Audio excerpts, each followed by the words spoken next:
I don't know the meaning of the word chicken.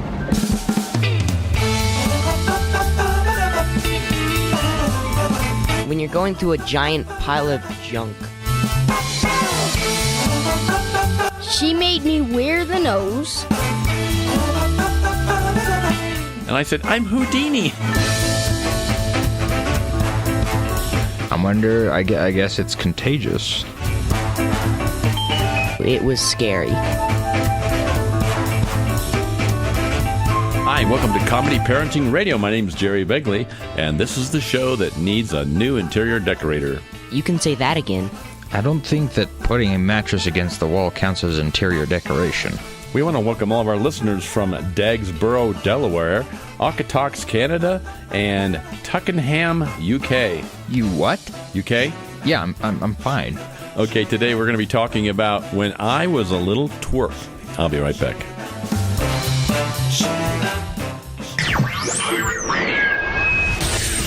Speak up, because you can. Your mind is a powerful tool, and so is your freedom of speech. So use it. It's what separates you from being a number to being an individual. Thoughts, beliefs, opinions, creativity. It's what makes you, you. Stand proud and say it loud. Know your rights. Know your freedom to speak. This message is brought to you by the National Association of Broadcasters, Education Foundation, and the Broadcast Education Association. Comedy Parenting Radio.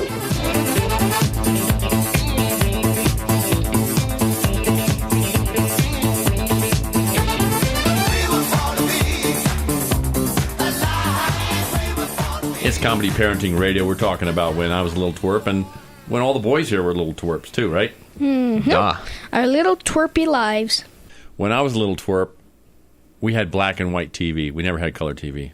When we were kids, we didn't even have TV. Yeah. TV's overrated anyway. The most shocking thing with TVs was when I went to my friend Mark's house. They had a color TV, and I found out that Gilligan's shirt was actually a bright red. Really? I thought it was gray all this time. See, my experience with that was finding out that the Lone Ranger's shirt was light blue. Ooh, I still didn't know that. I didn't realize that Mr. Ed was a horse. I thought it was a painting. Yeah, and you guys didn't have TV, but you know there's computer monitors everywhere nowadays, right? Right. Yeah. We didn't even have such a thing as Friday night movies where you got a DVD or whatever. Didn't happen. We just watched regular TV shows. Well, Really? 24 hours a day. okay. Or whenever we could. What else was funny when you were a little twerp? I just dressed in totally whacked clothes when I was a kid. That was funny. Your fashion sense hasn't gotten too much better. Uh-huh. Mm-hmm. When I was a little twerp, I always had mismatched socks. You inherited that. That's in your DNA to have mismatched socks. For me, it was always, I loved wearing suspenders. So I don't know why, but with suspenders, one side of the strap that goes over your shoulder never stays on. It just never does. So it just hangs down to the side of you. It's so true. Even though I've never worn them before. I would like to point out on the sock issue that my son-in-law Davey commented just last week that he had perfectly matched socks until he married my daughter Christina, and now they're always mismatched.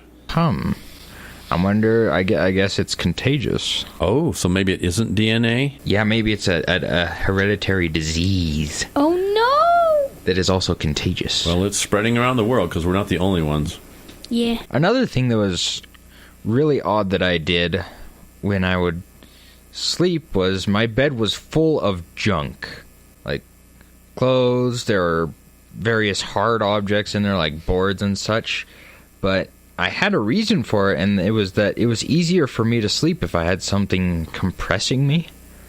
If you get what I'm saying. It's sort of like the version of sleeping on a bed of nails. Kind of. It's less prickly though, because I had layers. So there was my mattress, with the sheets, and then I had another sheet on top of that, and I would stick all the junk on there, and then stick the comforter on top of that. So it was like a sandwich. Kind of, or a stuffed blanket full of random garbage. Joshua, did your bowling ball helmet crush you at all? No, none of it ever actually felt that heavy. One time I actually kicked a bowling ball when I was a little kid. That was a good idea.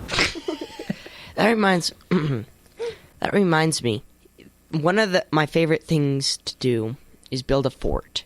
And I wasn't always too terribly smart about it. Like the one time that we made a fort out of the insulation tubes. Rolls of insulation. Packages of insulation. Yep. I remember going in there. We crawled around through this very small tunnel, and then I got out and I was like, whoa, I itched so badly. It's surprising we don't have shredded lungs. What about your other forts? Well, Or your crawlways? Well, basically, Elijah and I, and a friend who was over only a couple of times, we built, in our basement, before we cleared it out, we built one fort, which was made up of one wall was a bed, and then there was a spring, which really hurt, and you would get caught on it easily and scrape your arms up. And there were, like, boxes around it. And Ledge and I dug a tunnel. You would have to move a box, crawl in, move the box back. Then the second fort we had was in the middle of our ravine, which is now no more because it got cleared out, obviously. And you would basically crawl in over by the outdoor section that we have. And you would crawl back in there, and there would be a second story that the ravine would, like, make a second story, and you would go up to the second story and crawl around. You know, it's kind of funny when you're going through a giant pile of junk. Did you start to say digging through a pile of junk? Yes. That's what we called it, because literally things would try to collapse on you. It was scary. We used a mag light to light up our tunnels. And there were a lot of things in there, you know, you'd go till you find something that you can't move out of there, so then you just dig around it or over it or underneath it. Or sometimes you would just make a second story right there. Sounds like you guys have had a pretty adventurous life when you were little twerps. This is Comedy Parenting Radio. We'll be right back. To you, these are sounds of annoying people. But to the increasing number of mosquitoes infected by dengue so far, these are reminders of pain and suffering. And when pain involves high fever, suffering, and even risk of death, suffering, it is hardly music to their ears. Don't let this happen to you. Stop the flower pot mosquitoes from breeding. Change water in vases on 80 days. Remove water from people, plates every other day. Stop dengue. Keep your family safe.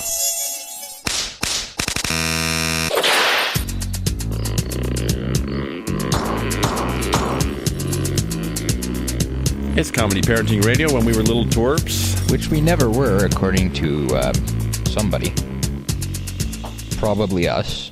What about skiing? I remember a mask that was like a nose, but it was like stretched out. You could breathe through it. The Cyrano's. Yeah. It looked like, if any of you have ever read or watched Cyrano de Bergerac, it looked like his nose. Yeah. It stuck out about 6 inches, didn't it? Quite far. But Heidi took me to Buttermilk Ski Area. There's a popular run on there called Homestead Road for all the beginners, and I was literally a beginner. But you had the nose. Yeah. She made me wear the nose. Not at the very beginning, but at lunchtime. All the way down, and then... Did she wear a nose? Yeah. At lunchtime? Yeah. What did hers look like? It looked like It was a big Roman nose. Yeah. Got it. Just big and pointy. But yeah, that's my funny experience from when I was... Any other experiences skiing? Well, what I do remember distinctly is going up to High Alpine, which is on Snowmass ski area. And we didn't have any money for lunch, so we would get cups of hot water and then get packets of ketchup. And that was our lunch, tomato soup. It made me not like tomato soup for a really long time. Honestly, I still don't fully like tomato soup. That explains why we have a dozen cans of tomato soup just sitting around. Yes, nobody should buy that. I remember my first time skiing when I was a little twerp. My neighbor kid, John Gross, got a pair of skis for Christmas. Ooh. But not ski boots. And back in the day, you could actually strap in your work boots or your hiking boots. We didn't have hiking boots. You could strap in your work boots to this cable. And so he and I went out by Harrison Hill, and he strapped me in. It took about 10 minutes to put the skis on, and then he pushed me, and I went straight down the hill, no turns, about 6 or 8 inches of powder snow, and I was coming up on the barbed wire fence, so I just fell over so I wouldn't hit the barbed wire fence. That was my first time ever skiing. Wow. I can't remember the first time I've been skiing, but I do remember a few things about my early days of skiing. So, so that I would make proper pizzas, there are these... You have to explain what a pizza is to the non-skiers. Okay, a pizza is when you take your skis and you point them in a wedge formation facing forwards. Down the hill, yeah. So that when it slows you when you're going down the hill. And so, because I was not very good at making pizzas, because I have weak ankles, and I still do have weak ankles, but that's beside the point, we had these little...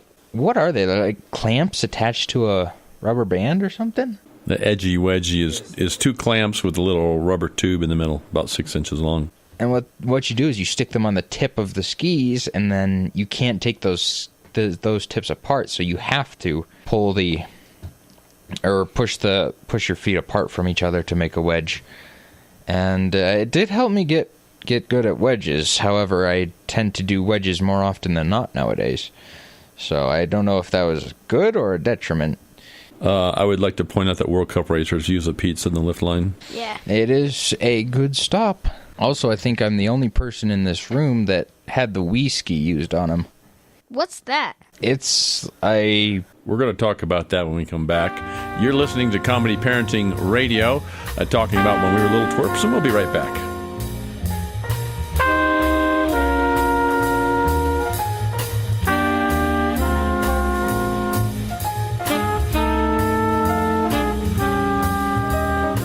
So the Wii ski is essentially a belt with 2 leashes, one on each side, and the belt is attached to a kid, and the parent holds the leashes, and it allows them to force the kid to turn a certain way.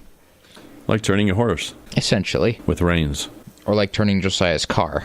I do remember one specific way that I would go faster is Heidi would come up behind me and push me from behind. It's not a mean push. It was a very good push. To keep you moving along on the flat part. Yes. It's kind of funny. Like, she'd push me, I'd go ahead like 50 feet. She'd pretty much stall out there, skate up a bit, push me. I can picture that. When I was a little twerp, I thought I was Houdini, and I could escape from anything. So I would have my oldest brother tie me up, and then I would just kind of basically weasel out of it, you know? Uh-huh. Right. One time, Mom and Dad were gone for the evening. He said, "Oh, yeah, I'll tie you up so you can't get out." I said, "Oh, yeah, give it a try." And so he tied my hands and my feet. He put me in a blanket. He tied a giant... he folded the corners up in the blanket, made a giant knot, threw a rope over the pipes in the basement, and he hoisted me up in the air. And I was hanging there going, this is awkward. Oh, no. And I was in there for quite a while until I finally heard my mom and dad going, "What in the world is this?" And I said, "I'm Houdini." My brother got in big trouble. I thought it was kind of cool, though. Be hoisted up in the pipes. I'd just be worried about falling from that height, not necessarily getting out, but falling from that height. Yeah, nonetheless. I'd be worried about suffocating. I didn't think of that at the time. Neither did my brother. Okay, it's been Comedy Parenting Radio. When we were little twerps, these are the things that we did. And we want to thank you guys for joining us up in the studio here today. Yeah, you're welcome. You're welcome. This has been a fun time. It took me a little shorter to get up the stairs than a while back. Why is that? Longer legs. I have longer hands, so I can't just go blump, blump, blump up the stairs. Bye-bye.